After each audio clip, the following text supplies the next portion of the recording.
नमस्कार, कसे आहात? आज आहे संडे आणि आज संकट चतुर्थीसुद्धा आहे. तर सकाळी छान अशी माझी देवपूजा झाली. मी जास्त काही शूट नाही केलं आणि खूप दिवसानंतर मी व्लॉग करायला घेतला आहे. तर संध्याकाळी आम्हाला जायचं होतं सिद्धिविनायक मंदिरला.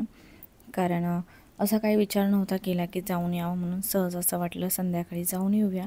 चतुर्थी पण आहे आणि सुट्टी पण आहे त्यामुळे. तर स्वयंपाक मग मी 5-5:30ला करायला घेतलं, कारण 6:30पर्यंत आम्हाला जायचं होतं. बाकीचा जो काही स्वयंपाक आहे तो माझा झालेला आहे. डाळ भात झाला आहे, चपाती झाली आहे करून, आणि आता मी बनवते भेंडीची भाजी. गोड मी काही बनवत नाही आहे, कारण तिथे प्रसादामध्ये नैवेद्य आणि लाडू देतातच, तर तेच मी दाखवेल नैवेद्य. तर मीठ मी शेवटी टाकते, जेणेकरून भाजी जी आहे भेंडीची चिकट होणार नाही. आणि शेंगदाण्याचं कूटसुद्धा मी थोडंसं टाकलं आहे. उपवास सुटायचा टायमिंग 9:45 काहीतरी आहे, आणि नंतर येऊन कधी मग स्वयंपाक करणार, त्यासाठी मग मी संध्याकाळी स्वयंपाक करायला घेतला.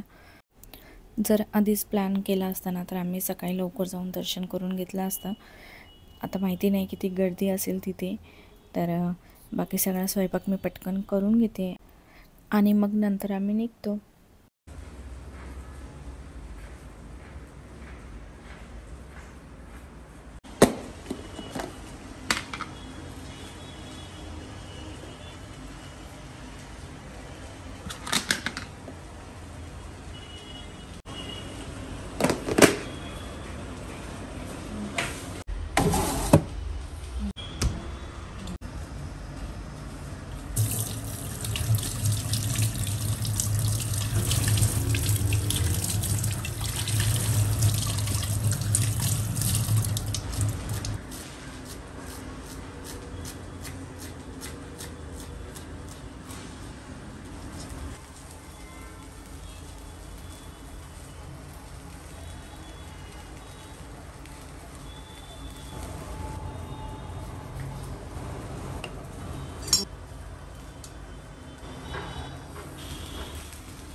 जरासुद्धा चिकट नाही झाली आहे भेंडीची भाजी, एकदम मोकळी झाली आहे.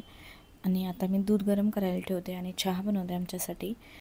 आणि माझा उपवाससुद्धा आहे, तर उपवास असल्यावर मी 2दा तरी चहा पितेच.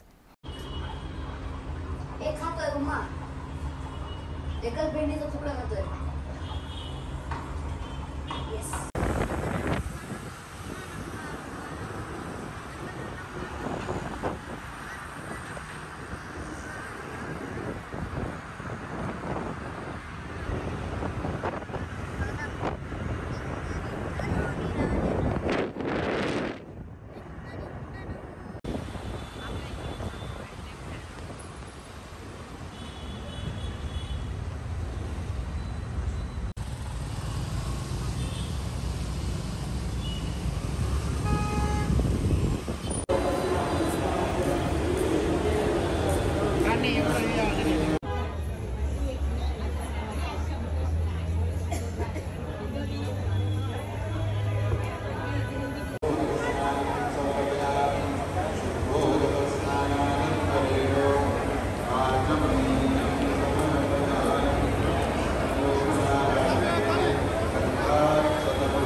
मध्ये जावा ना इकडं.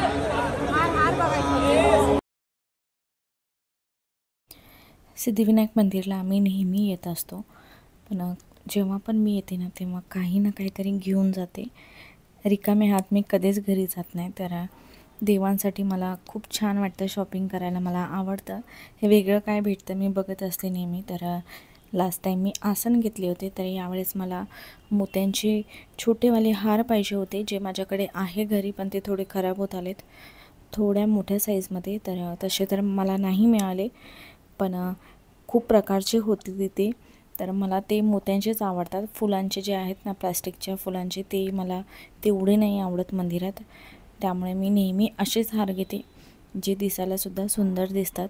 आणि मला बऱ्याच वेळा कमेंट्समध्ये येतात की तुम्ही कुठून घेता ते मोत्यांचे हार. तर सिद्धिविनायकच्या मंदिराच्या इथे सुद्धा मिळून जातं, किंवा कुठेही पूजेचं सामान जिथे मिळतं तिथेसुद्धा ते हार मिळून जातात. तर मी कोणते घेतले तेही मी तुम्हाला दाखवते शेवटी. पण खूप सुंदर इथे हार होते आणि मी काही ना काही घेतेच. तसं चिकूचं पण ठरलेलं आहे, तो काही ना काही घेतोच. तर त्याने दोरा घेतला आहे हातावर बांधण्यासाठी आणि हे सुंदर असे तोरण होते. छोटे लाकडी मंदिर असतात त्यांना हारसुद्धा खूप छान होता आणि कलर बघा तुम्ही किती सुंदर कलर होते. मी नेहमी बघत असते काही वेगळं मिळतं का. माझे डोळे चारीकडे बघतात काही वेगळं आहे का अजून घेण्यासारखं. तर असं हे बघा, हे वाले तोरण म्हटले मी किती सुंदर आहे. आणि त्यानंतर मग मी त्यांच्याकडे तुळशीची एक माळ विचारली होती. एकदम छोटेवाली तुळशीची माळ हवी होती मला विठ्ठल आणि रुक्मिणीच्या मूर्तीला घालण्यासाठी पितळेच्या. तुळशीची माळ काय भेटली नाही मला. पण नंतर मग आम्ही थोडा वेळ तिथे बसलो, छान पाया वगैरे पडल्या आणि खूप गर्दी होती, कारण संकष्ट चतुर्थी असली ना त्या दिवशी गर्दी असतेच. पण जास्त वेळ आम्हाला लागला नाही, कारण आरती चालू होती त्यासाठी ते पटापट सोडत होते. रात्रीची आरतीसुद्धा मिळाली आम्हाला बाप्पांची, पण तिथे जवळ जाऊन पाया नाही पडता आले, कारण आरती चालू होती त्यासाठी. बऱ्याच वेळ आरती चालू असते ती. तर सगळं घेऊन वगैरे झालं आणि नंतर आम्ही निघालो. नेहमी मला एवढं छान वाटतं ना इथे आल्यावरती, सारखं आम्ही येतच राहतो बाप्पांकडे. आणि आज अचानक बाप्पाने बोलवलं आणि आम्ही लगेच गेलो. छान दर्शन वगैरे केलं, घरी आलो. घरी आल्यानंतर पहिले मी दिवा लावून घेतला, अगरबत्ती धूप लावून घेतला आणि नंतर मग मी नैवेद्य दाखवते. एकदम साधं असं नैवेद्य आहे. चपाती, भेंडीची भाजी, डाळ भात आणि मोदक जे प्रसादामध्ये मिळालेले, आणि गुलाबजामुन सकाळी संदीपने आणलं होतं. चिकू तर खात नाही, पण असंच आणलं होतं त्याने, तर ते गुलाबजामुन मी नैवेद्यामध्ये दाखवलं आहे. तर असा होता आजचा नैवेद्य. आणि मी सकाळी देवपूजा तुम्हाला दाखवली नाही, तर छान अशी मी बाप्पांची रांगोळी काढली आहे. खूप छान असे साचे भेटतात रांगोळीचे, त्यामुळे ना सोपं होऊन जातं काम.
छोटीशी अशी बाप्पांची रांगोळी काढली आहे मी. हे दोन्ही वेगवेगळ्या साच्याने रांगोळी काढल्यामुळे खूप सुंदर दिसतं आहे. आणि सकाळची देवपूजा मी तुम्हाला दाखवते. आज मी आहे जे पिवळं खणाचं आसन आहे ते टाकलं आहे आणि छान अशी पूजा केलेली आहे. आणि मी तुम्हाला आता हारसुद्धा दाखवते जे मी मोत्यांचे आणले होते. कधी कधी फुलं नसले ना तर ती हार जरी आपण मूर्त्यांना घातली ना तरी पण खूप छान दिसतं. मी नेहमी मूर्त्यांना चंदन लावते आणि नंतर मग हळदी कुंकू लावते, पण सुकं हळदी कुंकू ना व्यवस्थित मूर्त्यांना लागत नाही. त्यासाठी हे एक ओलं चंदन आहे ते मी आणलं आहे. माझ्याकडे नेहमी असतं हे, नाहीतर मी सुकंवालं जे स्टिकमध्ये असतं ना ते मला आणते आणि त्याच्यात थोडंसं पाणी टाकून मी लावते. तर ह्याला खूप सुंदर असा सुगंध होता. तर ही एक डब्बी आणली मी. आणि हे एक मी साईबाबाला आणि बाप्पांच्या मूर्तीसाठी मी हार आणला आहे. जसा मला पाहिजे होता तसा मिळाला नाही, पण ठीक आहे. हे असे मोत्यांचे ऑरेंज कलरमध्ये छान दिसतात साईबाबाच्या मूर्तीला किंवा बाप्पांच्या मूर्तीला. आणि हे बऱ्याच दिवस चांगले राहतात, धुतले तरी पण खराब होत नाही लवकर. जर तुम्ही सिद्धिविनायकला गेला तर तिथे तुम्हाला असे हार मिळून जातील. तर असे काही हार घेतलेत मी आणि चंदन. आणि एक मी किचन घेतलं आहे, ते मला दाखवायचं होतं पण ते राहिलं, मी विसरली.